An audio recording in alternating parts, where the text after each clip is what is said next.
अस्सलामुअलैकुम। दुनिया special show में खुशामदीद। मैं हूं आपकी मेज़बान मरियम ज़िशान और आज के इस शो में जो अहम शख्सियत हमारे साथ मौजूद हैं उनका तारुफ अल्फाज का मोहताज नहीं है।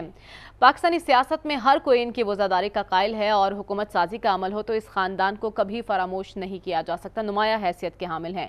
इन्होंने अपनी ज़िंदगी में, सियासी ज़िंदगी में बहुत से नशेब फराज देखे हैं, लेकिन जब भी कुदरत ने इन्हें मौका दिया है इन्होंने अपने मनसब के साथ इंसाफ किया और अपने फ़राइज़ को बखूबी अंजाम दिया है। वन एंड ओनली वज़ीर आला पंजाब चौधरी परवेज़ इलाही हमारे साथ मौजूद हैं। Very warm welcome to the show. सबसे पहले हम बेहद मशकूर हैं कि मनसब संभालने के बाद आपने दुनिया टीवी को ये खुसूसी वक्त दिया है। तो साहब 2002 से 2007 तक आप एक मजबूत बाइख्तियार वज़ीर आला के तौर पर अपनी धाक बिठा चुके हैं।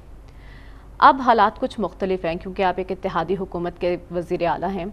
क्या आप अब भी उतने ही खुद मुख्तार और फैसला साजी में बाइख्तियार हैं? देखें, ये तो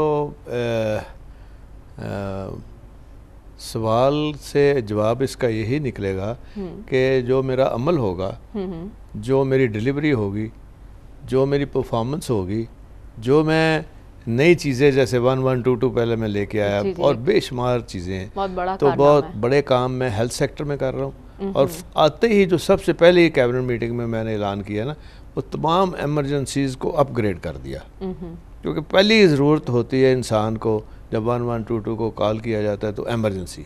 वहाँ दवाई भी फ्री होगी, चाहे 20,000 लगे 25,000, लवाकिन को दौड़ना नहीं पड़ेगा दवाई के पीछे, बल्कि वही दवाई मौजूद होगी और उनको कोई चीज़ नहीं देनी, कोई पेमेंट नहीं करनी। क्योंकि देखें, मेरी जितने इनिशिएटिव हैं जो रहे हैं अब भी, उनका महवर है आम आदमी, गरीब आदमी और गरीबों के बच्चे जी। उनको मैंने लुक आफ्टर करना है और ये स्टेप्स हैं टुवर्ड्स वेलफेयर स्टेट। देखें, खान साहब का जो विजन है जी जी। देखें, उसमें ख़त्म नबूवत के हवाले से ऑलरेडी हमने असम्बली के अंदर बिल ला के ऐसे इक़दाम किए जो कि पाकिस्तान की तारीख़ में पाकिस्तान का मतलब क्या, ला इलाहा इल्लल्लाह मुहम्मद रसूलुल्लाह। और लेकिन अमल हमारे कुछ और थे जितनी हुकूमतें आई हैं। पहली दफ़ा खान साहब की हुकूमत ने ये अथॉरिटी बनाई और उसके बाद से फिर हमने इसके ऊपर देखें, अब तर्जमे के साथ कुरान शरीफ और FA की तालीम तक कुरान शरीफ तर्जमे के साथ। वैसे पढ़ने का तो कोई फ़ायदा नहीं ना होता, जब तक ये पास नहीं करेंगे अगले सब्जेक्ट्स में ये जा नहीं सकेंगे। अच्छा। तो उसके लिए हाई कोर्ट ने बड़ी हमारी कुछ लोग हाई कोर्ट चले गए, तो हाई कोर्ट ने बड़े हमारा साथ दिया और उन्होंने सिविल जज की ड्यूटी लगाई कि जो हल्के के अंदर उनके अंदर आते हैं स्कूल्स, उनकी एडमिनिस्ट्रेटिव जो उनकी रिस्पॉन्सिबिलिटी है, वो इस बात का ख्याल रखेंगे कि सारी जगह ये पढ़ाया जा रहा है और जितने प्राइवेट स्कूल हैं, चाहे ग्रामर स्कूल हैं, वो बचपन से ही ये पढ़ा रहे हैं। और ये एक बहुत बड़ा काम है जो पहले नहीं किसी भी हुकूमत ने किया। और इसके ऊपर हमने तमाम मकातब फ़िक्र के उलमा को इकट्ठा करके टेक्स्ट बुक बोर्ड जो बना, ताकि उसमें भी कोई बहाव ना हो, कोई शरारत ना हो। और जो बच्चियाँ जहाँ पढ़ेंगी उनके लिए अलहदा जो मदरसे हैं ना, जहाँ बच्चियों की जो तालीम देने वाली टीचर्स हैं, उनकी भी ट्रेनिंग हो रही है। अच्छा। और वो बाकायदा वो पढ़ाया जाएगा। जो आप बता रहे हैं इस पर अमल दरामद हो जाए तो यकीनन ये बहुत बड़ा कारनामा होगा आपकी इस हुकूमत का। अभी तो health sector, education sector, police reforms, बहुत सी चीज़ें हैं जो सब करने वाली, लेकिन एक तासुर जो कायम हुआ बुज़दार साहब के दौरे हुकूमत में कि पंजाब बनी गाला से चलता था, क्या अब भी ऐसा ही होगा? देखिए, मैं इस कामों में कभी नहीं पड़ा। मैंने अपना फोकस करके, मैं बाद में मुझसे ये नहीं पूछना किसी ने कि जी ये कहाँ से चला, ये आपने कहाँ से आर्डर लिए। उन्होंने पूछना है जी आपने डिलीवर क्या किया है। एग्जैक्टली। तो वो मेरा रिकॉर्ड बनेगा जैसे 1122 में बना। और इसमें भी तालीम के शुबा हो, चाहे हेल्थ सर्विसेज हो, चाहे पेट्रोलिंग पोस्ट जो हैं, लॉ एंड ऑर्डर को कम करने के लिए ये सबसे बेहतरीन इदारा था। और जो कच्चे का इलाके में शहीद भी हुए और ये शहबाज शरीफ ने आके 150 पोलिंग जो हमारी पेट्रोलिंग पोस्टें थी उनको बंद कर दिया, वो मैंने दोबारा शुरू करा दिए। और ट्रांसपोर्ट है ही नहीं पुलिस के पास, ना होने के बराबर। उनके शोधा तक को तो फंड्स नहीं दिए गए, तो मैंने आके दिए हैं, पिछले सारे दिए। पुलिस रिफॉर्म्स किए हैं। और फिर पुलिस रिफॉर्म्स है क्या, हर एक आता है जी IG नया कोई ना कोई हुकूमत के ड्रामे के लिए कि मैं ये पुलिस रिफॉर्म का मतलब ये नहीं है। सबसे ज़्यादा जो तकलीफ़ होती है ना किसी को, मुद्दई को, वो होती है कि जब वो जाता है ना दाद रसी के लिए, उसकी सुनवाई नहीं होती। तो मैं हर जगह पे जो मेरी जितनी पेट्रोलिंग पोस्ट है ना, वहाँ मैं बाकायदा बैठा रहा हूँ लेडीज़ पुलिस को भी और दूसरे लोगों को ट्रेनिंग देंगे कि अदब और इज़्ज़त के साथ आपने सिर्फ पर्चा दर्ज करना है और एक कापी देनी है लोकल थाने में और एक जाएगी मेरे मॉनिटरिंग सेल में। वो हम फैसला करेंगे उसका जल्दी। प्रोसिक्यूशन सर्विस मैंने बहाल कर दी तो बेहतरीन काम इंशाल्लाह होगा और आपको तब्दीली नज़र आएगी। हाँ, जैसा भी इसके साथ साथ एक ब्यूरोक्रेसी भी बहुत अहम मामला है, उस पर भी हमने देखा आप आए हैं तो एक उखाड़ पिछाड़ का सिलसिला शुरू हो गया है। जब तक यहाँ पर स्टेबिलिटी नहीं आएगी तो काम कैसे आगे चलेगा? देखिए, मैंने हमेशा इज़्ज़त दी है और उसका फ़ायदा ये हुआ कि उन्होंने बहुत काम किया है। अच्छा। मैं कोई एक्स्ट्रा पैसे तो नहीं दूंगा, यहाँ दिए, पहले भी नहीं दिए, लेकिन रात 12-12 बजे तक काम करते, सिर्फ इज़्ज़त और एहतराम और उनकी जो तकलीफ़ें हैं उनका ध्यान रखना ताकि ये सही डिलीवर करें, ज़हनी तौर पे ये फोकस करें चीज़ों को। और जो मैं कोई काम नहीं करता बगैर मॉनिटरिंग सिस्टम के, क्योंकि फ़ायदा नहीं होता उसका जब तक आप चीज़ को आज जैसे मैंने मीटिंग की, आपके आने से पहले मैं मीटिंग कर रहा था इसलिए आपके साथ देर से बैठा हूँ कि वहाँ पे एहसास प्रोग्राम है। जी जी। तो एहसास प्रोग्राम में हमने वो बढ़ा दिया, एक तो उसका जो 1000 की बजाय 1500 किया है, फिर एक्सेस बड़ा इजी कर दिया है। अच्छा। उसमें और बैंक को भी हमने शामिल किया है, बैंक ऑफ पंजाब को भी शामिल किया है और कोई तकलीफ ना आए वो हम मॉनिटरिंग सिस्टम साथ साथ ही हर इनिशिएटिव का मैंने रखा होता है। साहब, जैसे आप कह रहे हैं कि आप मॉनिटर करते हैं हर चीज़ को, तो कितना मुश्किल और चैलेंजिंग है आपके लिए इस काबीना को लेकर चलना? क्योंकि कहा यह जा रहा है कि वज़ीर आला काफ लीग का है, काबीना सारी पीटीआई की बनी हुई है और काफ लीग को इसमें नुमाइंदगी नहीं मिली। क्या ये बात दुरुस्त है कि आप बड़ी काबीना के हामी थे और खान साहब छोटी काबीना रखना चाहते थे? बिल्कुल कोई नहीं। मेरा तो पहले दिन मेरा और मोहनिस का उनके साथ यही था, जिस तरह जो आपने कहना है ना हमने उसको इम्प्लीमेंट करना है और इम्प्लीमेंट इस तरीके से करेंगे कि आपकी जो पॉलिसी की स्पिरिट है ना वो हर हमारे काम में नज़र आए, लेकिन काम होता हुआ नज़र आए। Exactly. ये नहीं है कि खाली हमने ऐलान कर दिया अखबार में, वो नहीं है। तो ये वज़रा आपको जवाबदेह होंगे? जवाबदेह होंगे। मैंने कहा है उनको, मैंने कहा भाई मेरे साथ जिसने बैठना है ना मैंने उसको इज़्ज़त देनी है, तो अपनी इज़्ज़त का ख्याल रखें, मेरी इज़्ज़त का ख्याल रखें और जो हमारे लीडर इमरान खान साहब की इज़्ज़त का ख्याल रखते हुए हम डिलीवर करें। हमें ये नहीं किसी ने कहना कि मैंने इतनी दफ़ा लड़ाई की है किसी सेक्रेटरी से, मैंने फलां को अंदर करा दिए, मैं इसमें बिलीव नहीं करता। अच्छा। मैं कहता हूँ कि आप काम करके दिखा दें तो लोग आपको वोट देंगे। तो अच्छा साहब, आप सियासी इंतकाम पर भी यकीनन बिलीव नहीं रखते होंगे? बिल्कुल नहीं। अगर तो ममनुआ फंडिंग केस का मामला चल रहा है, आपको पता है, आपके इल्म में है, FIA तहकीकात शुरू कर चुकी है, बहुत से PTI के रहनुमा हैं जिन्हें तलब भी किया गया है। अगर वफाक के सतह पर कोई ऐसा इंतहाई कदम उठाया जाता है, गिरफ्तारियाँ अमल में लाई जाती हैं, तो पंजाब उसका रद्द अमल देगा? देखिए जी, मैं इसमें बिलीव इसलिए नहीं करता कि ये बड़ी ज़्यादती है कि ममनुआ फंडिंग और इस तरह का केस निकाल के, ये चीफ इलेक्शन कमिश्नर ऐसा आदमी है कि ये अजीब किस्म की हरकतें करता है और जो इंसाफ तो ये दे नहीं सकता किसी को। अच्छा। तो इसका मैं तो इस पे इसलिए बिलीव नहीं करता कि जो बंदा बैठा है इंसाफ देने के लिए वो हर काम में हर्डल डाल है। आज भी हम फिर अदालतों में गए हैं तो इनका इस करने से ये अपना वक्त ज़ाया करें, इनको वक्त ज़ाया करने दें। वो मुहावरा है ना कि अपने जो एनिमी है ना, डोंट डिस्टर्ब हिम, हाँ, और इसको गलतियां करने दें। लेकिन जो साहब, ये चीफ इलेक्शन कमिश्नर खान साहब के दौरे इक़्तिदार में ही लगा था और उस वक्त वो बहुत इनकी तारीफ़ें कर रहे थे। फिर जो 20 हल्कों में इलेक्शन हुए हैं, इन्हीं चीफ इलेक्शन कमिश्नर की ज़ेर सदारत हुए हैं। आपके इल्म में ये बात है, जैसा कि खान साहब ने कहा कि उन्हें ये नाम किसने दिया था, आप इस पर मोहर तस्दीक करेंगे कि नाम वहीं से आया था? बंदे को ख़राब होने में देर नहीं लगती। अच्छा, तब ठीक था आप कह रहे हैं। ख़राब होते भी देर नहीं लगती। अच्छा। तो ठीक होते भी देर नहीं लगती। अगर उसके अंदर अकल आ जाए तो कोई हमने क्या कहना है किसी को। तो 62(1)(f) पर आपका क्या मौक़िफ़ है? हाँ जी, पाकिस्तानी सियासत में 62(1)(f) की बड़ी अहमियत है। हाँ जी, आर्टिकल की। नवाज ये तो रहेगी, ये तो अब चलेगी इसी तरह ही। कौन कहाँ 2/3 लाएगा तो कुछ करेगा, ठीक होगा नहीं होगा, इसमें हमें पढ़ने की ज़रूरत नहीं। मैं तो इसका हामी हूँ कि देखें, आप किसी को छेड़े ना अच्छा। किसी को तंग ना करे। आपने अपने कामों का जवाब देना है, कौम को फिर कौम के सामने पेश होना है, तो कुछ लेके जाएं, कुछ डिलीवर करके जाएं। इस पर अपना सारी एनर्जी इस पर लगा दें और वक्त ज़ाया ना करें। लेकिन जो हमने देखा पिछले 4 महीने में जो एक अदम इस्तेहकाम पंजाब में बपा रहा, अब उन तमाम मामलात को इस्तेहकाम की जानिब ले जाने के लिए मिलकर चलने की ज़रूरत है।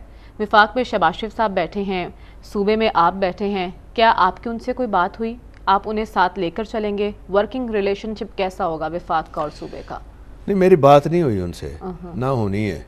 अच्छा। और मैंने वैसे ये कह दिया था कि चूँकि वो प्राइम मिनिस्टर हैं तो आप उनको आईजी चीफ सेक्रेटरी को मैंने भेजा था फ्लड में कि जाके फुल प्रोटोकॉल दें उनको, और जो जो उनके काम आते हैं उसको मैंने कह दिया। जब वापस आए तो मैंने कह दिया जी हाँ इम्प्लीमेंट करें। और उनको भी हमारी जो चीज़ें हैं, जैसे वहाँ पे बिजली अब ख़त्म हो गई है, और जो वफाक के ज़िम्मे काम है वो उनको भी करने चाहिए। तो इसलिए कोई प्रॉब्लम इसलिए नहीं है कि मैंने खुद गवर्नर साहब से बात की। मैंने कहा हल्फ बर्दारी के मामले पर, हाँ जी, मैंने कहा देखें वो इससे बदनामी होती है, आप हो तो जाना है हमारा, नहीं तो स्पीकर भी ले लेगा, तो क्यों ना हम एक वर्किंग रिलेशनशिप रखें आपस में, और वो उससे आपको भी फ़ायदा होगा, हमें भी फ़ायदा होगा। आपने खुद राब्ता किया और हम तमाशा ना बने। आपने खुद राब्ता किया? मैंने खुद राब्ता किया। ठीक है, जैसे राब्ता गवर्नर साहब से हुआ वैसे कहीं और भी आपके राब्ते हुए हैं? नहीं, और कहीं नहीं हुए। अच्छा, एक जरदारी साहब का फैक्टर बड़ा माना जा रहा है पाकिस्तानी सियासत में। जब से ये सारा मामला हुआ उसके बाद से आपकी बात हुई जरदारी साहब से? मेरी कभी नहीं उसके बाद बात हुई, क्योंकि उन्होंने बहुत ही ज़्यादा नुकसान किया है, निज़ाम का भी नुकसान किया है, और उनका जो एक इत्मीद का एज ए लीडरशिप का इत्मीद था वो उन्होंने लूज़ किया है। तो इसलिए मैं अब कभी बात नहीं करूँगा उनसे। लेकिन जो साहब जरदारी साहब का भी ये मौक़िफ़ है कि आपने उनके एतमाद को ठेस पहुँचाई है। मैंने कैसे? कौम जानना चाहती है कि कैंडिडेट तो उन्होंने ही आपको बनाया था वज़ीर आला का, मिठाइयाँ भी तकसीम हो गई, दुआएं खैर भी हो गई, अगले दिन आपने अदम एतमाद भी बुज़दार साहब के ख़िलाफ़ पेश करवाई, लेकिन अचानक ऐसा क्या हुआ कि आप उधर से इस तरफ आ गए? हाँ, ये है सवाल आपका सही है। देखें, ये बात आई थी उस वक्त, तो हमने बहुत इसके ऊपर स्टडी किया, सोचा, और शरीफों के साथ हम 20-22 साल से रहे हैं, और शरीफों ने हर दफ़ा डिच किया है। अच्छा। और मुझे ये यकीन जब हो गया कि इन्होंने मुझे चलने नहीं देना, अच्छा, तो मैं अपना वक्त ज़ाया ना करूं। चाहे खान साहब की तरफ जाने की मुश्किलात इसलिए थी कि वहाँ तो या केस बनते हैं या उनको लेट डाउन करने के लिए हर वो चीज़ की जाती है उनके लोगों के साथ कि वो ताकि छोड़ दें, ये काम ही छोड़ दें, लोगों की खिदमत का कोई और काम कर लें, इस हद तक वो मजबूर करते हैं। लेकिन शरीफ जो हैं इनका मुझे पता है, इन पे तो इतबार करना जो है ना मेरी किताबों में वो मना है। अच्छा, लेकिन सुनने में ये भी आया था, आप ये बताइए कि ये आपका ज़ाती फैसला था इस तरफ आना उस तरफ नहीं जाना, किसी फ़ोन कॉल का कोई किरदार तो नहीं था इसमें? नहीं, बिल्कुल नहीं, वो तो बिल्कुल इंटरेस्टेड ही नहीं थे किसी को फ़ोन कॉल में। ये मैंने और मोनिस ने, और फिर शाह महमूद कुरैशी साहब को बनी गाला से इमरान खान साहब ने खुद भेजा कि उनको कहें जी कि हमारी तरफ आ जाएं। पहले भी हमारे साथ रहे हैं, उन्होंने हमारे साथ, हालांकि हमने ज़्यादतियाँ भी की हैं, तो उन्होंने उसके बावजूद डिलीवर किया। और ख़ास तौर पे सेनेट में आपने देखा होगा कि मैंने किसी को कोई हार्स ट्रेडिंग नहीं होने दी, तो इसको अप्रिशिएट किया खान साहब ने। लेकिन जो साहब हमने देखा कि 3 साल तक जब आपका इत्तेहाद रहा पाकिस्तान तहरीक इंसाफ के साथ विफाक में भी, तो आपके गिले शिकवे जारी रहे, आप खुश नहीं थे उनके साथ। अब पंजाब में आप उनके हिमायती वज़ीर आला हैं, तो ये वर्किंग रिलेशनशिप कितना देर पाओगा? हम इकट्ठे होंगे तो हम मुल्क की बेहतरी और अवाम की बेहतरी के लिए और आम आदमी, गरीब आदमी की बेहतरी के लिए कुछ कर सकेंगे। ठीक है, हमने एक जलसे में सुना था जो साहब, खान साहब कह रहे थे कि जरदारी से इत्तेहाद करने से बेहतर है कि मैं अपोजिशन में बैठ जाऊँ, तो क्या पसे पर्दा ऐसे कोई मामला चल रहे थे या खान साहब ये कहने पर क्यों मजबूर हुए? इस पे मैं आपका जवाब जानना चाहूँगी, लेकिन इस ब्रेक के बाद। वेलकम बैक नाज़रीन, बहुत ही इंटरेस्टिंग गुफ्तगू चल रही है। पंजाब में क्या तरजीहात होंगी वज़ीर आला पंजाब चौधरी परवेज़ इलाही साहब की, आगे किस तरह बढ़ना है, ये तमाम सवालात हमने इससे जानने। लेकिन चौधरी साहब, ब्रेक पर जाने से पहले एक सवाल आपके लिए छोड़कर गई थी, क्या कोई ऐसी बात हुई है कानों में पड़ी है ये बात कि आम इंतखाबात में पीटीआई का पीपी का कोई इत्तेहाद मुमकिन हो सकता है? ये तो नामुमकिनात में से है। अच्छा। और इसलिए नहीं हो सकता कि खान साहब का एक असूल है जिसकी खातिर उन्होंने 27 साल स्ट्रगल की और काम किया कि मैं इनके ख़िलाफ़ जो केसेस हैं उनको लॉजिकल एंड की तरफ लेके जाऊंगा। और इन्होंने नून लीग ने और पीपल्स पार्टी ने मुल्क को लूटा है और इनकी वजह से मईशत की तबाही हुई है। और आज महंगाई जो अरूज पे है और जो नुकसानात हुए हैं इकनॉमिकली इस मुल्क को और बेड़ा गर्क करने वालों में जरदारी साहब और मियाँ साहिबान सारे फरिश्ते हैं। लेकिन वो लोग तो कहते हैं कि जो कुछ हो रहा है खान साहब की हुकूमत की वजह से हुआ है, तो एक ब्लेम गेम हम देख रहे हैं, लेकिन आगे बढ़ने का कोई नहीं सोच रहा। जो सब अगर ब्लेम गेम होती पर कोई बात नहीं करना चाह रहा, सियासत चल रही है। अगर ब्लेम गेम होती तो उसका नेट रिजल्ट फिर आता ना कोई ब्लेम का। लेकिन ब्लेम गेम नहीं है, लोगों ने सबको आजमा लिया है और इसीलिए तो सारी कौम खान साहब के पीछे है अब। अच्छा, आप देखें खान साहब जहाँ जाते हैं और खान साहब जो एक आवाज़ देते हैं पूरी कौम को, तो सारी कौम उनके पीछे खड़ी हुई नजर आती है। खान साहब के नज़रिए से खासे मुतासर हैं, लेकिन आप उनकी कारकर्दगी से भी उतनी मुतमईन है जो उन्होंने बिल्कुल वो डिलीवर किया उन्होंने, कर रहे हैं और इसी वजह से लोग उनको पसंद कर रहे हैं। अच्छा, हाँ, उनकी डिलीवरी की वजह से इसलिए कि एक अनथक शख्स है। देखे 14 घंटे जलसे करना कोई आसान काम है। मैंने नहीं देखा 22 साल नवाज शरीफ ने उनके साथ भी रहे हैं, जरदारी साहब को भी देखा है, वो इतनी ना एनर्जी है ना इतना काम कर सकते। लेकिन जो सब सिर्फ जलसे करने से आप जलसे करने से नहीं, जलसे में आपके बंदे इकट्ठे नहीं होते। अगर आपने उनके लिए कुछ किया ना हो तो वो कोई बंदा वक्त नहीं ज़ाया करता, ना किसी के पास वक्त है, वो किसी ने अपना रोज़ी रोटी का इंतज़ाम करना है, वो इनके जलसे सुनने चला जाएगा। ऐसा नहीं होता। अच्छा शाह साहब, हमने ये भी देखा आपके ख़ानदान का बड़ा अच्छा ताल्लुक़ रहा है इस्टेब्लिशमेंट के साथ हमेशा। अब भी वो ताल्लुकात बहाल हैं? क्योंकि खान साहब की तरफ अगर हम देखें वो तो कह रहे हैं हमने नंबर्स ब्लॉक कर दिए हैं, आपकी तरफ नंबर्स ऑन है? हमारे कभी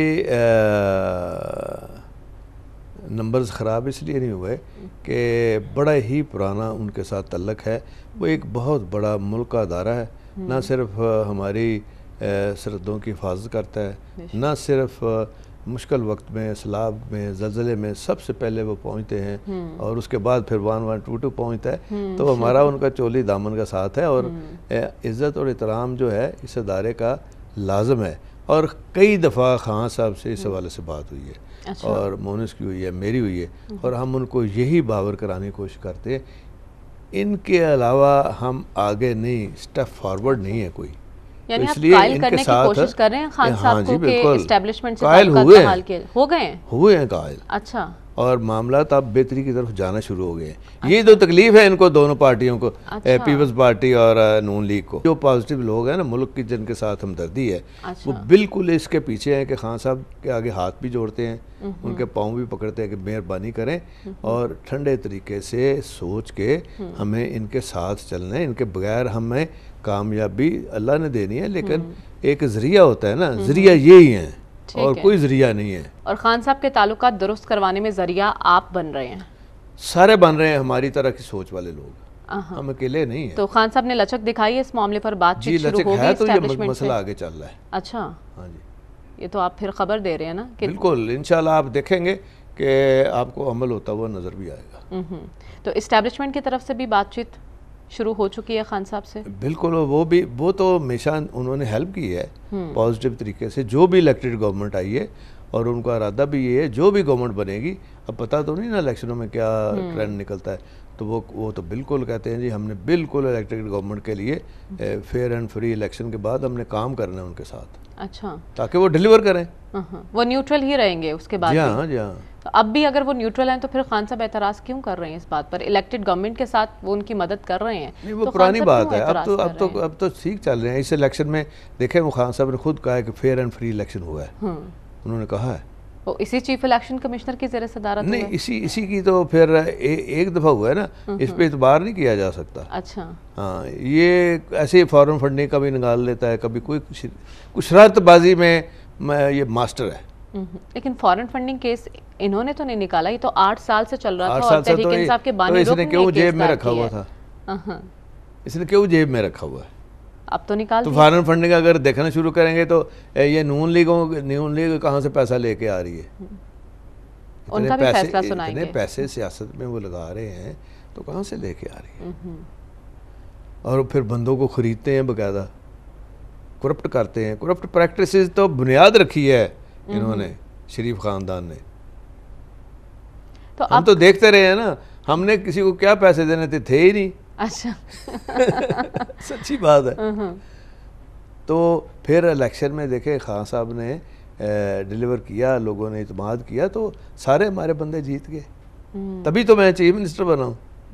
बिल्कुल, वैसे कैसे बनना था? आपने तो इक़्तिदार छीना है नून लीग के मुंह से। कानूनी जंग हो या अवामी महाज हो, बड़े बेहतरीन अंदाज बस ये अल्लाह ताला की असल में कर्म नवाजी है। कहते हैं ना कि बंदा और जो है ना कई स्कीमें बनाता है, कभी वो ये स्कीम, मैं यही कहता था कि या अल्लाह मुझे इक़्तिदार दे, इज़्ज़त वाला दे, और मुझे स्कीमें बनाने नहीं आती, ये तो ही मेरी हिफाज़त फरमा। बिल्कुल, यानी आप वो एक पॉलिटिक्स जो होती है, डर्टी पॉलिटिक्स, उसका हिस्सा नहीं बन सकते। नहीं, बिल्कुल नहीं। लेकिन आपकी सब तारीफ़ भी करते हैं जो साहब इस ख़ानदान की, एक वज़ादारी बहुत है।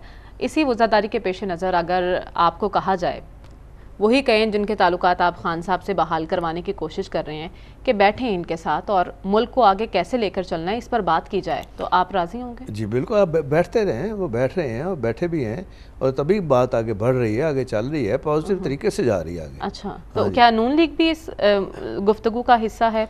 जब जनरल इलेक्शन होंगे तो सारे उसका हिस्सा होंगे। हम जा रहे हैं जनरल इलेक्शंस की तरफ, तो उसकी तरफ ही जा रहे हैं। जब खान साहब कहेंगे मैं असम्बली भी तोड़ दूंगा। जनरल इलेक्शन में एक रुकावट है जरदारी साहब को, उसको मनाने की कोशिश की जा रही है। सिंध के हवाले से, सिंध के हवाले से, यानी आप कह रहे हैं कि बात चल रही है लेकिन जरदारी साहब नहीं मान रहे। नून लीग मान चुकी है? हाँ जी, नून लीग मान चुकी है। नून लीग का तो मुझे पता नहीं, वो तो उनका कोई नुमाइंदा ही बताएगा। लेकिन जरदारी साहब सिंध के हवाले से बड़े इम्पोर्टेंट इसलिए हैं कि उनको इन्होंने समझाया कि आप इस तरफ जाएं और नया मैंडेट आए, ताकि मुल्क नए मैंडेट के साथ आगे बढ़े, ताकि ये जो कभी IMF खींच रहा है, कभी वहाँ से मांग रहे हैं, मांगे तांगे की हुकूमत फिर चलती नहीं है। लेकिन जो साहब शेख रशीद साहब हमें कुछ अलग ही खबर दे रहे हैं, वो कह रहे हैं कि जरदारी साहब मान चुके हैं आम इंतखाबात पर, मौलाना फजल रहमान साहब नहीं मान रहे। ये पता नहीं, फिर शेख रशीद साहब को पता होगा। अच्छा, आपकी बात होती है शेख रशीद साहब से? हाँ होती है, लेकिन मुझे नहीं पता वैसे। लेकिन पेश गोइयाँ वो काफ़ी करते रहते हैं। हाँ जी, पेश गोइयाँ करते हैं। अच्छा, ये बताइए, एक बहुत बड़ा तजाद दिखाई दे रहा है इस मामले पे शोएब साहब। एक तरफ आप डेवलपमेंट प्रोजेक्ट्स की बात कर रहे हैं, हेल्थ सेक्टर पर काम करने की बात कर रहे हैं, एजुकेशन के हवाले से आपके जितने बड़े प्लान्स हैं मुझे तो बहुत अच्छे लगे हैं, लेकिन फिर आप कह रहे हैं कि खान साहब कहेंगे तो मैं 1 मिनट में असम्बली डिसॉल्व कर दूंगा, फिर वो सारे प्रोजेक्ट्स एक तरफ और इधर हुकूमत ख़त्म। तो क्या मुस्तकबिल कौम ये देखेगी ना कि हम सिमत हमारी सही है और हमने ये डिलीवर किया है, तो क्यों ना इन्हीं को लेके आए ताकि ये वो सारा काम कंप्लीट करें। तो इतना टाइम है आपके पास, क्योंकि 1 महीने का अल्टीमेटम दिया है। खान साहब के साथ कोई बैठेगा, कोई केयर टेकर गवर्नमेंट बनेगी तो 5-6 खान साहब के साथ कोई बैठेगा या कोई बिठाया जाएगा? खान तो हालात के मुताबिक ही होना है ना उस दौरान। हम इसीलिए तो मैं कह रहा हूँ वो काम जो उनके करने हैं वो करते रहे, हम डिलीवरी वाला काम। लेकिन खान साहब किसी के साथ बैठने को तैयार हैं शोएब साहब? क्योंकि हम कह रहे हैं, वो तो साफ कह चुके हैं कि मैं इनके साथ नहीं बैठूंगा। नहीं, उनके साथ नहीं बैठेंगे, लेकिन जब केयर टेकर की गवर्नमेंट बनानी फिर तो बैठना है ना। फिर बैठ जाएंगे? नहीं, फिर तो बैठना इसलिए है कि for the better future of the country. आपने चीफ इलेक्शन कमिश्नर चेंज करना है, वो इनके साथ बैठे बगैर नहीं होगा। चेयरमैन नैब के नहीं, अगर आपको तहफ्फुज़ात हैं वो इनके साथ बैठे बगैर हो जाएगा, इनके बगैर भी हो जाएगा। अच्छा, वो कैसे होगा? वो देखें, अदालतें में है ना आपकी, तो हम अदालत में गए हैं, वहाँ से अल्हम्दुलिल्लाह हमारी अदालतें आज़ाद हैं और वहाँ से रिलीफ मिला हमें। लेकिन शोएब साहब, ये अलमिया नहीं है कि आप सियासी मामलात को ऐवान में जो फैसले होने चाहिए थे, एक मुंतखब अवान है जिसको इज्जत बख्शनी चाहिए थी, उसके मामलात उठा के आप अदालतों में ले जाएं, तो फिर और कहाँ जाएं? अगर वो इमेच्योरिटी दिखा रहे हैं नून लीग वाले या पीपल्स पार्टी वाले, तो उनका इलाज तो ये है कि इंसाफ के मुताबिक फैसला आ जाएगा, तो किसी का हक नहीं मारा जाएगा, किसी को इतराज़ नहीं होगा और मीडिया के आगे वो शर्मिंदा होंगे। मुस्तकबिल में आपको ऐसा लगता है कि खान साहब वापस असम्बली का रुख कर सकते हैं? अभी तो 11 इस्तीफे स्पीकर साहब ने मंजूर किए हैं, उस पर ज़िमनी इलेक्शन होना है, वापसी का कोई इम्कान है असम्बली में? तो 9 सीटों पे खान साहब खुद लड़ रहे हैं ना, इनको भी तो इस तरह नहीं करना चाहिए था ना, आराम से ज़रा बैठते हैं ना स्पीकर साहब भी, माशाल्लाह। गलत ओथ लेके तो देख लिया ना क्या हुआ है। तो इस तरफ कोई डेवलपमेंट हो रही है, कोई बातचीत, कोई सुलह सफाई की कोशिश, कोई इत्तेफाक की राय पैदा करने की कोशिश? खान साहब 9 सीटों से इलेक्शन लड़ेंगे इंशाल्लाह, 9 सीटें जीतेंगे। तो ज़रूरी थोड़ा है खान साहब ओथ ले लें। कहाँ आइन में लिखा है कि कानून में लिखा है कि आपने ओथ ज़रूर लेनी है? ओथ अगर नहीं लेते तो सीटें तो खाली नहीं होंगी फिर। लेकिन 8 सीटें तो छोड़नी पड़ेंगी। कानून उठा लें, कानून में ये नहीं लिखा कि ज़बरदस्ती अगर आप ओथ नहीं लेते तो फिर कुछ भी नहीं है। अब निसार खां, अब निसार खां, मैं स्पीकर था, उसने तो पूरे 2 साल तक ओथ नहीं लिया।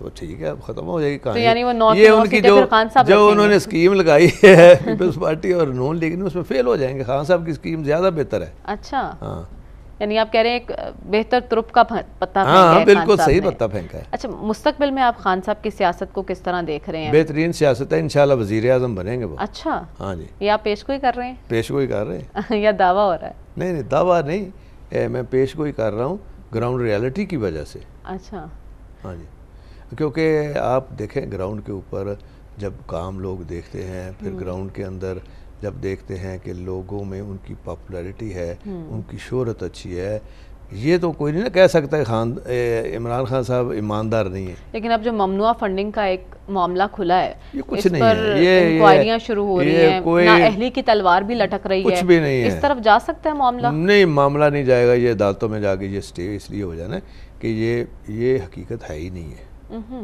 अगर देखें ओवरसीज़ पाकिस्तानी में इमरान खान साहब की एक जो हैसियत अहमियत है, इनकी फजल रहमान की है, जरदारी साहब की है, शहबाज शरीफ की बिल्कुल नहीं है इनकी। लेकिन चौधरी साहब, जब हमने देखा कि नवाज शरीफ साहब को नाअहल किया गया, अदालत के ज़रिए सियासत से उन्हें आउट करने की कोशिश की गई, उनकी भी अवामी मकबूलियत थी तब। क्या थी? अवामी मकबूलियत असरअंदाज हो सकती है अदालती फैसलों पर या इदारों के फैसलों पर? बिल्कुल नहीं होती है, वो तो मेरिट पे फैसला होता है ना। बिल्कुल नहीं है वो मकबूलियत किधर की, जब इलेक्शन में आए तो वो फेल हो गए सारे। लेकिन 2018 में उन्होंने पंजाब में तो अच्छी सीटें निकाली थी बाहर, लेकिन उसका फ़ायदा तो कुछ नहीं हुआ। और तब उनके कुछ और फैक्टर्स हैं, उनका जहांगीर तरीन का जहाज़ चला और फिर न्यूट्रल्स, तब न्यूट्रल्स नहीं थे, ऐसे इल्ज़ामात वो लगाते हैं। वो आज़ाद मेंबरों को अपनी तरफ कन्विंस करना, उसमें कोई जहाज़ वाली बात नहीं। तो इनके पास थोड़े जहाज़ हैं, चलाते हैं ना ये शरीफों की आदत है लोगों के पैसों के ऊपर सियासत करनी, अपना नहीं खर्च करते। अच्छा आप बेहतर जानते हैं। हाँ जी, बेहतर जानते हैं कि अपना तो खर्च करते ही नहीं है कभी। लेकिन चौधरी साहब, हमने देखा कि शहबाज शरीफ साहब खुद चल के आपके घर आए, तब आप ये सब चीज़ें भूल चुके थे। हमने उनके लिए जेलें काटी हैं। मैंने, शुजात साहब ने, हमजा तो बाद में आया था, इसको भी ख्याल रखा। वो अच्छा नहीं लगता मैं उनकी इस तरह की बातें करूं, लेकिन जेल के ये बहुत बुरे हैं, बड़ी मुश्किल से निकालते हैं। हाँ, तो हमने तो अपने लिए जेल नहीं काटी थी, इनके लिए जेल काटी थी, शरीफों के लिए। अगर अब इस मोड़ पे नवाज शरीफ साहब आपसे बात करना चाहें, शहबाज शरीफ साहब आपकी जानिब हाथ बढ़ाते हैं, तो आप का जवाब क्या होगा? ये जवाब मैं ब्रेक के बाद लूंगी आपसे। अभी मुझे एक शॉर्ट ब्रेक पे जाना है। Stay with us. Welcome back Tasin. Chaudhary साहब, ब्रेक पर जाने से पहले सवाल आपके लिए छोड़कर देगी थी। आपने सियासत में बड़े ज़र्फ़ का मुजाहरा किया, क्योंकि हमने देखा जब खान साहब भी आपके बारे में बहुत कुछ कहा करते थे, आपने वो सब कुछ भुलाकर उनका साथ देने की बात की और अब तक उनके साथ चल रहे हैं।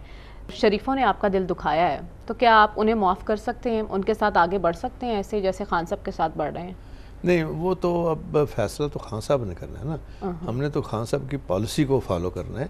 अब देखें, आप जिसके साथ चल रहे हो, आज तक ज़िंदगी में उनके साथ धोखाधड़ी नहीं की शरीफों की तरह।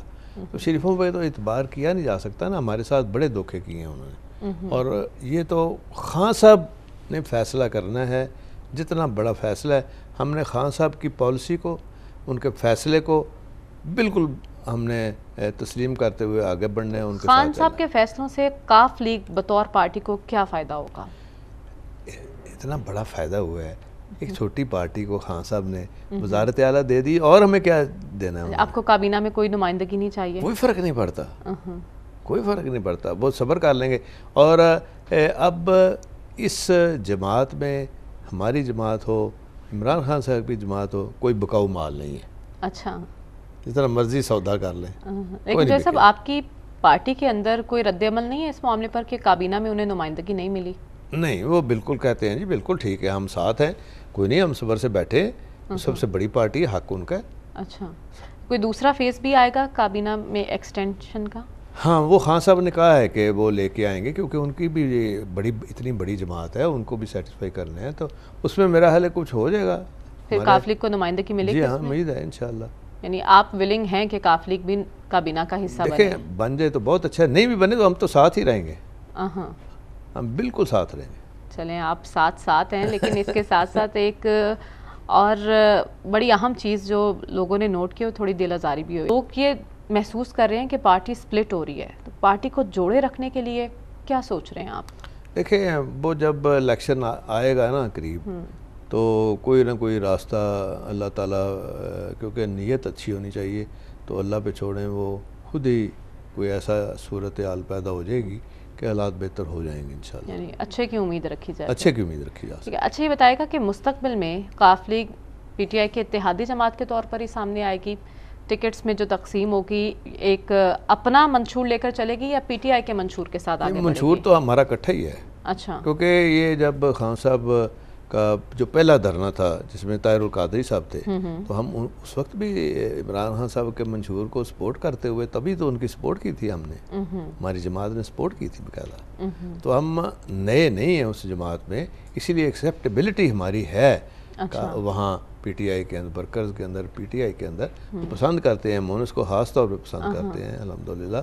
और वो ये चीज़ तो समझते हैं कि काम के हवाले से, डेवलपमेंट के हवाले से, इनिशिएटिव्स के हवाले से उनकी जमात को फ़ायदा होगा। लेकिन हमने वो वक्त भी देखा था और सुना भी चौधरी साहब के खान साहब नहीं चाहते थे मुनीस इलाही साहब को अपनी कैबिनेट का हिस्सा बनाना, वो सालिक हुसैन साहब के लिए विलिंग थे कि उन्हें कैबिनेट का हिस्सा बनाया जाए। तो ये मामला फिर कैसे तय हुए थे? ये इसलिए तय हुए कि खान साहब ने देखा कि भाई हर मुश्किल घड़ी में हम उनके साथ खड़े। तो जो सालक वाली सीट है वो तो मेरी सीट थी, मैं ही वहाँ से लड़ा था, तो मैंने वो प्लेट में रख के उसको दी। अच्छा। चकवाल वाली सीट। और शुजात साहब ने बल्कि कहा कि सालक नहीं, तुम्हारा राइट नहीं बनता, ये मोनस का राइट बनता है, तुम इसके साथ चलो। ये बहरहाल वो उसकी बचगाना सोच थी। तो खान साहब ने जब देखा कि इन सारी बातों के बावजूद मैंने जब सेनेट के अंदर डिलीवर करके दिया, तो उन्होंने कहा कि परवेज़ अब आपने नहीं बोलना, मोनस को मैं वो महकमा दे रहा हूँ। अच्छा। वो वाटर वाला आबी वसाइल का।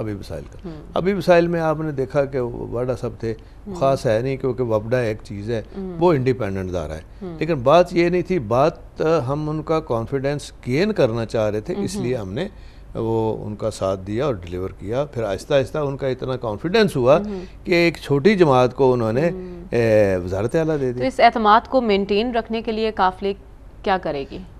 वो मेहनत करेगी, उनकी पॉलिसी को आगे लेके चलेगी, और जिसका फ़ायदा सारा सबको होगा, इज्तिमाई फ़ायदा होगा। और पहले वाम का फ़ायदा होगा और फिर पार्टियों का फ़ायदा होगा, दोनों पार्टियों का फ़ायदा होगा। तो ख़ानदान जो सियासत के नज़र हो रहा है, इस पर भी कोई पेशरफ्त होने की उम्मीद है? पेशरफ्त हो जाएगी। काफ़ी लोग लगे हुए हैं बुजुर्ग कि भाई इसको आप बैठें, कोई सॉर्ट आउट करें, कोई रास्ता निकलेगा इंशाअल्लाह ताला। हमारा पूरा इत्तेकाद है अल्लाह ताला से, नीयतें ठीक होंगी तो ठीक हो जाएगा। आप क्या चाहते हैं जो साहब इस मामले पर? मैं तो चाहता हूँ कि वैसे हम सुलह पसंद है, हम लड़ाई नहीं करते। अगर कोई हमें छेड़े तो फिर ज़रूर लड़ते हैं, और फिर अदालतों में भी लड़ते हैं, बाहर भी लड़ते हैं। फिर ठीक है, जो होगा देखी जाएगी, लेकिन रास्ता बेहतर ही होता है सुलह का। वापस पंजाब की तरफ आते हैं मुझे साहब, पंजाब में आपकी तरजीहात में क्या शामिल है? क्योंकि बतौर आई विटनेस मैं आपको बता रही हूँ, अस्पतालों की हालत ज़ार बहुत बुरी है। हमारा एजुकेशन सिस्टम, गो के खान साहब ने एक यकसा निसाब की बात की थी, लेकिन वो भी उस तरह से इफ़ेक्टिव नज़र नहीं आ रहा। तो क्या रोड मैप है, क्या प्लानिंग है आपकी इन मामलात में कि हकीकी मायनों में आवाम की फलाह हो और आवाम को रिलीफ मिले? देखिए, आवाम को रिलीफ है, प्राइस हाइक की मैंने मीटिंग की है। हम निज़ाम ऐसा बनाएंगे कि ख़ुद अपना एक फ़ंड क्रिएट कर रहे हैं, जो महंगी चीज़ें, मिसाल के तौर पे टमाटर है या वो गार्लिक है, ये चीज़ें प्याज है, ये अगर महंगी होगी तो हम मार्केट से वो उठाएंगे, उठा के हम सस्ती जब बाज़ारों में फेंकेंगे, और फिर मजिस्ट्रेट वाला सिस्टम दोबारा बहाल कर रहे हैं, चेकिंग होगी, लेकिन हम इतनी सस्ती करेंगे मार्केट कंट्रोल में हो जाएगी। लेकिन वो कब होंगी चौधरी साहब? आज भी हम यूटिलिटी स्टोर्स पर देख रहे हैं कि 40-40 रुपए कीमत बढ़ गई है। यूटिलिटी स्टोर तो ये तो शहबाज शरीफ से सवाल करने वाला है, ये तो उनका आता है, हमारा नहीं है। लेकिन हम हमारे बाज़ारों में आपको आप देखेंगे 2 हफ्ते दे दे तो आपको चीज़ें नज़र आएंगी, 2 हफ्ते में बेहतरी नज़र आना शुरू हो जाएगी। इसके बाद तालीम के 2 हफ्ते तो ज़्यादा नहीं नहीं 2 हफ्ते हमने तो खान साहब को 3 महीने दिए थे, कह रहे थे कि 90 दिन बाद बात होगी, लेकिन आपको चलें 2 हफ्ते दे देते हैं, देखते हैं कि क्या बेहतरी आती है। इसके अलावा हम ये भी देख रहे हैं हेल्थ सेक्टर में आप किस तरह से काम कर रहे हैं? हेल्थ सेक्टर देखें सबसे ज़्यादा एमरजेंसी की, जैसे मैंने पहले जिक्र किया, एमरजेंसी में हम दे रहे हैं। और फिर जो हेल्थ कार्ड है उसके अंदर इम्प्रूवमेंट ला रहे हैं कि वो सिर्फ ये ना हो कि हॉस्पिटल पैसे कमाने के लिए वो ऑपरेशन की ज़रूरत नहीं, ऑपरेशन कर रहे हैं। ये तो बुरा है ना, इस तरह से लोगों के साथ जुल्म है ना, और उसका मॉनिटरिंग सिस्टम हम क्रिएट कर रहे हैं। ये आज डिस्कशन हुई थी यास्मीन बीबी से और एहसास प्रोग्राम में कि उसको हमने रोकना है और पैसे को सही बचा के और सही सिमत की तरफ लेके जाने। और मैं इस हक में हूँ कि दवाई के लिए इनको फ्री दवाई दें, भागना ना पड़े, तब वेलफेयर स्टेट बनेगी। बिल्कुल। वैसे नहीं। सैलाब ज़दगान के हवाले से भी आप जो इमदाद का ऐलान करके आए हैं, वो इमदाद उन तक पहुंच जाएगी शफाफ तरीके से, इसको कैसे यकीनी बनाया जाएगा? हमने देखें जो हमने आफत ज़्यादा इसलिए डिक्लेयर किया कि वहाँ लीगली हमारे पास ये होगा कि 40 लाख तक हम उनको दे सकते हैं मकान बनाने के लिए, और जो उनकी फसलें तबाह हुई हैं उसकी असेसमेंट शुरू करा दी गई है। और उसमें मैंने ये कहा है, चाहे नून लीग का हो चाहे पीपल पार्टी का हो बंदा, आपने मेरिट पे देखना है। जैसे 1122 पहले ये तो नहीं देखती कि ये कॉल आ रही है जो पीपल पार्टी की है या नून लीग की है, वो तो सीधे गाड़ी पहुंच जाती है। तो कितने इसी तरह ही सीधा ये तमाम इमदाद और ये घर सब कुछ उन्हें मिल जाएगा? ये मेरा ख्याल है आप 1 महीने के बाद मुझसे रिपोर्ट दोबारा ले लें, आपके साथ बैठ जाएंगे। ठीक है, आप फॉलो अप लेंगे, आपके पास टाइम होगा तो मैं आपके पास बैठ जाऊंगा, इंटरव्यू कर लेंगे, इस तरह दोबारा कर लेंगे। बिल्कुल इंशाल्लाह दोबारा कर लेंगे। अच्छा, इसके अलावा एक और बड़ा अहम पॉइंट था, खान साहब जब लाहौर आए थे, गो के उन्होंने फैसला किया कि वो 2 दिन लाहौर में गुजारेंगे, तो उस फैसले पर आपको कोई इनसिक्योरिटी तो नहीं है? नहीं, मैं तो कहता हूँ अच्छी बात है, करीब से बैठे खुद देखें, और बल्कि वो लोगों को शाबाश भी देते हैं, लोगों को अप्रिशिएट करते हैं कि मेरा जो इनिशिएटिव है, मेरा जो विजन है, उसमें कामयाबी आ रही है। लेकिन इस बात पे बड़ा एतराज़ हुआ है चौधरी साहब कि खान साहब आके सीएम की कुर्सी पर बैठे हैं, ये क्या मामला था? खान साहब खुद आकर बैठे हैं विलिंगली? मैंने तो आपको कुर्सी दिखाई है, इधर ये साथ तो नहीं ले गए। लेकिन एतराज उठाया गया ना, नून लीग ने इस पर करारदाद भी जमा कराई। वो तो जाहिर है अपोजिशन है, उनको हर चीज इतराज में नजर आती है। रूल्स ऑफ प्रेसिडेंस में है कि सीएम की कुर्सी पर कोई नहीं बैठ सकता, इवन अगर सीएम खुद भी कहे तब भी कोई नहीं बैठ सकता सीएम की कुर्सी पर। ये 1963 में मुतारिफ हुआ था रूल। नहीं, मेरी बात सुने, मैंने खुद कहा था उनको, मैं और मोने से जब बैठे ना, मैंने कहा नहीं आपने उधर बैठना है। कहते नहीं यार अच्छा नहीं लगता परवेज़, आप उधर बैठो, मैं और मोने से इधर बैठ। मैंने कहा नहीं जी नहीं, ये आप इधर आए हैं, आपने अल्लाह ताला ने हमें इधर बिठाया है, आपने हमारी मदद की है, आपने एक छोटी पार्टी को वज़ीर आला बनाया, आप उधर बैठेंगे, अच्छा, नहीं तो मैं खड़ा रहूँगा। अच्छा, फिर आप दोनों बैठे रहे। यानी ये कन्फ्यूजन आज दूर होगी, आपने ही इसरार किया था तभी मैंने सीएम की कुर्सी पर बैठे। मैंने इसरार किया। ठीक है। अच्छा, ये कुर्सी का नहीं इतना शौक इसलिए कि ये कुर्सी बड़ी घूमती है। कुर्सी का तो रौला है ये घूमती बड़ी है कभी इधर जाती है कभी उधर जाती है, कुर्सी पे ना जाएं। अच्छा, हाँ, सिर्फ अपनी नीयत पे जाएं और डिलीवर करके दिखाएं लोगों को, डिलीवर करके तो कुर्सी फिर आ जाएगी। बिल्कुल, डिलीवर करेंगे तो कुर्सी आएगी ना। जैसे कि आपने बताया कि खान साहब के वेलफेयर प्रोजेक्ट्स हैं, बहुत से एहसास प्रोग्राम है, हेल्थ कार्ड है, आप उन्हें आगे लेकर चलेंगे। आपका अपना क्या इनिशिएटिव होगा, कोई नया प्रोजेक्ट, फलाही? जी, मैं सोच रहा हूँ, मैं देखें मेरा आइडिया ये है कि ये जीडीपी ग्रोथ को जब बढ़ाना है ना हमने, तो मैंने रूरल का जो है ना इकोनॉमी, उसको उठाना है, उसमें लाइव स्टॉक है। अच्छा, हाँ, उसमें मैं ये भी देख रहा हूँ कि वहाँ हम इनको फ्री पैनल दें, सोलर दें, उसके लिए ट्यूबवेल्स के लिए फ्री बिजली दें उनको, ताकि इनको इस तरह की सब्सिडी दें ताकि वो सस्ता हो। फिर लेज़र लेवल मैंने शुरू किए थे, बाद में शहबाज शरीफ ने ख़त्म कर दिए। उससे फिर पानी यकसा जब इस्तेमाल होता है ना, पानी की जो इस्तेमाल है वो बड़ा थोड़ा रह जाता है और फसल ज़्यादा अच्छी होती है। अच्छा, सोलर पैनल के लिए विफाक की जानिब से भी इनिशिएटिव लिया गया था। हाँ, अच्छी बात है, करें वो भी। और एनर्जी जो शहबाज शरीफ ने इतने महंगे प्रोजेक्ट लगाए हैं, कोई खुदा का खौफ नहीं किया। और आप देखें बेड़ा गर्क हुआ है। और ऑरेंज लाइन क्या लगाई है उन्होंने, अरबों की सब्सिडी दे रहे हैं हम, फायदा लेकिन क्या? आम आदमी तो उससे फैज़याब हो रही है ना, फैज़याब सहूलत तो है देखें एक ना ट्रांसपोर्ट किस की। कास्ट पे देखें ना। तो सोचना चाहिए कि ये कास्ट दे के तो आप कीमतें कम कर सकते थे, आप कुछ और बेहतर कर सकते थे। और क्यों नहीं चाइना से डील की? चाइना ने कहा था जी कि आपको एक नई हम लाइन बिछा देते हैं, गुड्स ट्रेन आप चलाते कराची से तो इकॉनमी में फ़र्क पड़ता, चीज़ें लोगों को यहाँ सस्ती मिलती। अब ट्रांसपोर्ट का ही तो सारा ये रौला पड़ा हुआ है स्ट्राइक की वजह से, हर प्राइस तो सब इकोनॉमी की बेहतरी के लिए सूबा कैसे कंट्रीब्यूट कर सकता है? फिर किसानों पर भी बात करनी है कि एक एग्रीकल्चर सूबा है यहाँ पर, और किसानों के हवाले से एक तो टैक्स मुराद, ये सब चीज़ें नहीं, मैं इसके खिलाफ हूँ। टैक्स आपको क्यों छेड़ते हैं? टैक्स दें अगर उनके पास कमाई होती है, आप उनकी प्रोडक्ट को उठाएं टाइम पे। मिसाल के तौर पे अब राइस है, राइस बाहर बहुत महंगा है, मतलब चीनी है बाहर बहुत महंगी है, आप चीनी उठाएं और टीसीपी को दें, टीसीपी एक्सपोर्ट करे और उनको $1 बिलियन उसमें आ जाएगा। आपको एक पैसे फॉरेन एक्सचेंज की कमी है, तो ये तो काम करने के, ये तो फेडरल गवर्नमेंट ने करना है ना, तो क्यों नहीं कर रहे वो? तो छोटा किसान किस तरह से मुस्तफीद होगा? उसका फ़ायदा टिकल डाउन होता है कि वो गन्ना किसान का है ना, उसको उसकी प्राइस सही मिलेगी और जल्दी मिलेगी, ताकि फसल को ख़त्म करके फिर नई फसल लगा लेगा, 3 फसलें ले सकता है। और फिर कॉटन रिसर्च के ऊपर बड़ा काम मैंने प्राइवेट सेक्टर में लोगों के साथ बात की है, वो तैयार हैं और वहाँ तो 3 क्रॉप्स मिलती हैं आपको। यानी आपकी बातों से लग रहा है कि इस पर आपका और रिसर्च सेंटर जो है हमारे, रिसर्च सेंटर जो है ना वो बड़ा ज़रूरी है। वहाँ आप इन्वेस्टमेंट करें और उनको स्ट्रेंथन करें और बीज नया उसको इंट्रोड्यूस करें। लेकिन जैसे हम हर साल गंदम बहरान देखते हैं, चीनी बहरान देखते हैं, इसको आप किस तरह से टैकल करेंगे? ये जवाब मैं आपसे लूँगी लेकिन इस ब्रेक के बाद। Stay with us. Welcome back. एक ज़रूरी मुल्क होने के बावजूद हमें गंदम बहरान का सामना रहता है, आटे की किल्लत पैदा हो जाती है, चीनी बहरान का सामना रहता है। ये चीज़ें हम खुद बनाते हैं, फिर हमें बाहर से मंगवानी पड़ती हैं। इन मामलात को आप कैसे टैकल करेंगे? ये मामलात ये नहीं हो सकता कि आप एक अचानक बैठ जाएं, ये आपको डेली मॉनिटरिंग निज़ाम बनाना पड़ेगा। मिसाल के तौर पे मैंने आते ही ये किया है कि जितनी गंदम है ना, कमी है उसमें, गंदम को मैंने कहा है कि आप बॉर्डर सील कर दें फ्रंटियर से, और उसको गंदम पास्को जो है फेडरल गवर्नमेंट के पास पड़ी हुई है गंदम, वो उसको दें ताकि वहाँ सस्ती होगी, तो फिर हम बॉर्डर्स को कंट्रोल करेंगे।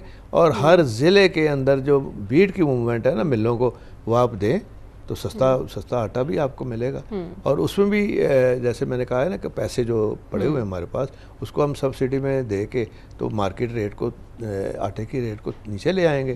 और मैं इसके ख़िलाफ़ हूँ कि राशन कार्ड लाइनों में लगे हुए हैं, नहीं लगे, मैं नहीं देखना चाहता। मैं देखना चाहता हूँ जाके बाज़ार से वो सस्ती चीज़ क्यों ना हम इतना कर दें, वहाँ फेंकें चीज़ों को बाज़ार में गवर्नमेंट की तरफ से, कि वो आपको सस्ती चीज़ मिल जाएगी। प्लान तो आप बहुत अच्छे बता रहे हैं, इस पर अमल दरामद भी हो जाए चौधरी साहब तो क्या ही बात है। अमल दरामद करके देखेंगे ना, जब आपने दोबारा मिलना है तो मैंने आपको बताना नहीं है। जी जी, मेरा साहब तो आपने 2 हफ्ते बाद ले लेना। बिल्कुल ऐसा ही है। मैं क्या, मीडिया हमारा तो फ़र्ज़ है, हम आवाम की फलाह के लिए आपके पास आए हैं, पूछेंगे। लेकिन एक फैक्टर हमने देखा है, माशाल्लाह आपकी मीडिया मैनेजमेंट बड़ी अच्छी है। आज मैं पहली दफ़ा ही आपके पास आई, रिक्वेस्ट किया और आपने मुझे इंटरव्यू दिया है, लेकिन खान साहब कुछ ठीक से टैकल नहीं करते। जो भी उन पर तनकीद करता है वो दोबारा उसकी तरफ मुड़कर नहीं देखते। क्या इस बारे में आप उन्हें कुछ समझाएंगे? नहीं, मेरा नहीं ख्याल कि वो इस तरह करते हैं। और आप भी थोड़ा ज़रा सारे मीडिया वाले उनके साथ प्यार बढ़ाएं ना। मैंने तो वो एक जब स्पीकर था तो ज़रा कुर्बत का अपना फवाद साहब को भी ले आया था साथ, सारे मीडिया के मालकान को भी ले आया था। फिर कुछ सुलह हमने की और थोड़ा सा जायज़ तनकीद तो ज़रूर होनी चाहिए, फिर उससे गाइडेंस मिलती है। लेकिन हम दीगर सियासतदान भी हैं, उन पर भी बड़ी तनकीद हुई, लेकिन कभी ऐसा रवैया नहीं हुआ जैसा खान साहब की तरफ से होता है। और इस बात के तो आप विटनेस होंगे कि 2013 में जब उनका शुरू हुआ मामला, एक बहुत बड़ा उन्होंने जलसा किया, तो मीडिया ने ही खान साहब को बनाया था।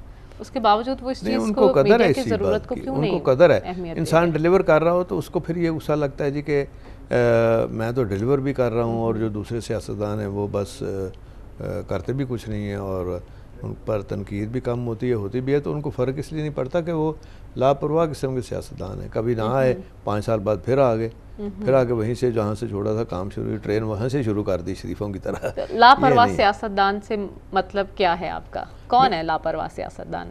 जो जहाँ काम छोड़ के जाते हैं खराबी का, वहीं से फिर उसी ट्रेन में बैठ के शुरू कर देते हैं। अच्छा, वो है। ये सवालिया निशान रहने दें, अगले प्रोग्राम बताएं। चलिए, आप अपने फेवरेट सियासतदान बता दें मुझे आज प्रोग्राम में। मेरे फेवरेट जो काम, वो तो खान साहब ही हैं, ज़ाहिर। अच्छा, इमरान खान साहब हैं। सब एक तरफ, खान साहब एक तरफ। बिल्कुल। अच्छा, मंझे हुए सियासतदान और पार्टी में जैसे संजीदा लोग होते हैं जो मामला ख़राब करने के बजाय बेहतरी की तरफ लेकर आते हैं, पीटीआई में ऐसे लोग, संजीदा लोग आपको नजर आ रहे हैं? बहुत ज़्यादा हैं। खान साहब के साथ बैठते हैं, वो अपनी प्रोजेक्शन नहीं करते, उनमें ये कमी समझ लें या उनकी सिंसियरिटी समझ लें। वो खान साहब को अपना लीडर समझ के उनको आगे करते हैं, लेकिन उनको समझाते हैं कि आपने ये नहीं कहना था, आपने अच्छा नहीं किया। हाँ, असद उमर साहब की सुनते हैं, परवेज़ खटक साहब की सुनते हैं, असद कैसर साहब की सुनते हैं, सब बड़ों की सुनते हैं। हाँ जी। लेकिन तासुर तो यही है ना कि खान साहब सुनते सबके हैं लेकिन करते हैं वो अपनी है। नहीं, बिल्कुल नहीं, मैं नहीं मानता। ऐसा पाया उन्हें? मैं नहीं मानता ऐसी बात। बल्कि नवाज शरीफ की ये बात थी कि वो सुनता सबकी था, करता मर्जी से था। तो नवाज शरीफ और शहबाज शरीफ में अगर आपने एक शहबाज शरीफ का सिर्फ ये फ़र्क है कि वो बिलीव करता है कि वर्किंग रिलेशनशिप में, उसमें ये फ़र्क है। मियाँ साहब बड़ी वो है, उनकी रिजिड और हार्ड लाइनर किस्म की बातें करते हैं, और उससे फिर सियासत के अंदर आपको ये इल्म होना चाहिए कि आपने मूंछ को कब ऊपर करना है, कब नीचे करना है। एंटी इस्टेब्लिशमेंट अकड़ नहीं चलती। पाकिस्तानी सियासत में एंटी इस्टेब्लिशमेंट बयानिए को आप किस तरह से देखते हैं? मैं कहता हूँ क्यों अदारों से हम लड़ें, वहाँ अपने मामला खुद क्यों ना ठीक करें, ज़रूर जाके हर जगह लेके अपने मामला को चले जाना। तो ये बात समझाई आपने खान साहब को? अभी आपने देखा ना, उसमें कमी आई है, उसमें बेहतरी आई है, मामला बेहतरी की तरफ है। लेकिन हमने सोशल मीडिया पर अभी देखा, सोशल मीडिया के ऊपर इतना भी ना बिलीव करें। हेलीकॉप्टर हादसे पर जिस तरह की मुहिम चलाई गई, उसकी मजम्मत करेंगे? नहीं, खान साहब ने मजम्मत की है, बिल्कुल, आज भी की है, आज भी चल रहा था, कल भी की है, बिल्कुल की है मजम्मत उन्होंने। लेकिन कोई ये तो कह ही नहीं सकता हमारे जवान, हमारे खलीज और नफरत मुआशरे में फैलाने का जिम्मेदार कौन है? ये सोशल मीडिया में चंद जो हैं ये वेस्टेड इंटरेस्ट वाले लोग हैं, जो इस मुल्क के ख़िलाफ़ हैं, कौम के ख़िलाफ़ हैं, अदारों के ख़िलाफ़ हैं। अब देखें, हर अदारा अपने अपने हदूद में रह के काम कर रहे हैं, तो ये सोशल मीडिया जो कोई भी लगा हुआ है ना, वेस्टेड इंटरेस्ट इंडिया हो सकता है। कई ऐसी चीज़ें निकली हैं और आप हैरान होंगे कि इंडिया से ही ओरिजिनेट हुई हैं। अच्छा। और लंदन से, कोई अमेरिका से होती है, वहाँ से होती है, ये काम ही उनका है। पाकिस्तानी कोई ऐसा काम नहीं करेगा। अच्छा, लास्टली चाहे किसी पार्टी को। तो सब आम इंतखाबात आप कब देख रहे हैं? टाइम पे आम आदमी पिस्ता नजर आएगा या कोई इस्तेहकाम और सुख का सांस हम लेंगे? पंजाब में सुख का सांस होगा इंशाल्लाह। पंजाब में आएगा वो अफरा तफरी और इंतकामी सियासत, गिरफ्तारियां और ये चीज़ें पंजाब में नजर आएंगी? पंजाब में नहीं होंगी पंजाब में ऐसे। लेकिन अगर खान साहब की अगर ऐसी ख्वाहिश हुई? नहीं, खान साहब की ख्वाहिश होगी और होनी भी चाहिए, जिन्होंने कानून तोड़ा है, जिन्होंने लोगों के साथ ज्यादतियाँ की हैं। अच्छा। अब जैसे माल्टोन वाला केस है, वो बहुत बड़ा सीरियस केस है, उसकी आखिर मैंने तो आंखों से देखा है कि वहाँ किस तरह गोलियां मारी गई हैं। एक हमला, तो खान साहब ने क्यों नहीं इस केस को फॉलो किया, इसका फॉलो अप क्यों नहीं लिया अपने इख्तियार में? एक हमला खतून थी, वो उसको गोलियां मारी गई, मैं तो चला गया था, फिर सारा खून ही खून उनके घर में, तारुल कादरी साहब में, और फिर FIR उस वक्त की दर्ज हुई है। अब केस वो शुरू हो रहा है दोबारा से? जी, दोबारा से शुरू हो रहा है।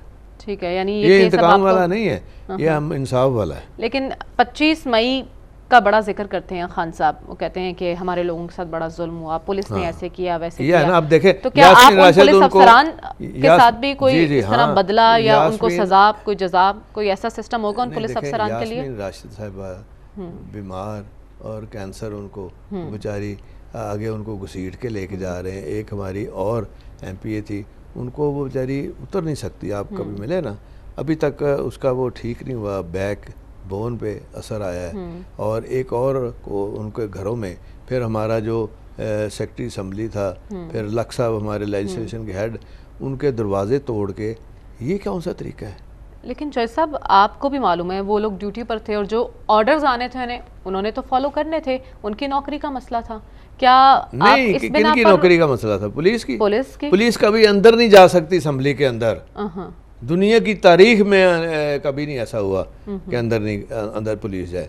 अब उनको अब सजा होगी ना, तो लोग कहेंगे जी अच्छा किया, इन लोगों को सजा होनी चाहिए। लोग ये नहीं कहेंगे कि इंतकाम का निशाना बनाया? क्योंकि वो उनको बकायदा पूरा मौका दिया जाएगा, शो का नोटिस होगा, उसके बाद उनको सजा होगी। सजा तो होनी है उनको। अच्छा, यानी आप कह रहे हैं कि वो लोग अब खैर मनाएं जिन्होंने 25 मई वाला इकदाम किया? खैर नहीं, मैं अब इंसाफ मनाएं। इंसाफ मनाएं, तरीके इंसाफ है तो इंसाफ मनाएं। काफ लीग भी तो है ना, काफ लीग कोई मशवरा नहीं देगी कि चलो छड्डो मट्टी पाओ? नहीं, बिल्कुल नहीं, ऐसा नहीं होगा। नहीं, सबक देना ज़रूरी है ताकि फिर कोई रिपीट ना करे। ठीक है, ताकि खुदा न खास्ता कोई ऐसा काम ना हो जिससे कोई बहुत बड़ा नुकसान हो जाए। बहुत शुक्रिया चौधरी साहब, आपने बहुत अच्छी बातें की और जितना आपने बयान किया है कि ये विजन है पंजाब को ऐसे लेकर चलना है, इस पर अमल दरामद भी हो जाएगा तो पंजाब के आवाम को यकीनन सुकून मिल जाएगा। हम इस पर आपसे फॉलोअप भी लेते रहेंगे। अब तक के लिए आपने जो अपना कीमती वक्त निकाला इसके लिए हम बहुत शुक्रगुजार हैं। बहुत मेहरबानी। आज के प्रोग्राम से हमें इजाज़त दीजिए। अल्लाह हाफ़िज़।